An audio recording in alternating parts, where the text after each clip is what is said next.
తొలగించిన కార్మికులను విధుల్లోకి తీసుకోవాలని కోరుతూ రాక్ సిరామిక్ కార్మికులు సిఐటియు ఆధ్వర్యంలో కాకినాడ జిల్లా కలెక్టరేట్ కార్యాలయం వద్ద ధర్నా నిర్వహించారు। ఈ సందర్భంగా వారు మాట్లాడుతూ తమను విధుల నుండి తొలగించి ఇతర ప్రాంతాల నుండి వచ్చిన కార్మికులను జాయిన్ చేసుకోవడం అన్యాయమన్నారు।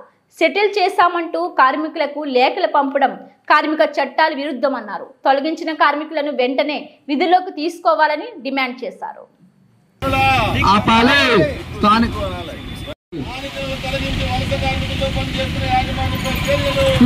వచ్చిన తర్వాత రాక్ సిరామిక్ యాజమాన్యం కార్మికులను చట్ట వ్యతిరేకంగా దుర్మార్గంగా మానవత్వం లేని పద్ధతుల్లో ఇవాళ 24 మంది కార్మికుల్ని పర్మనెంట్ కార్మికులను తొలగించింది। వీళ్ళందరూ కూడా ఆ కంపెనీలో 18 ఏళ్ళు 20 ఏళ్ళు వాళ్ళ యవ్వనం మొత్తం ఆ కంపెనీ అభివృద్ధికే దారిపోసినటువంటి కార్మికులు। ఈ మాట నేను ఊరికే అంటం లేదు, కంపెనీయే గుర్తించి ఈ కార్మికులకి బెస్ట్ ఎంప్లాయ్ అవార్డు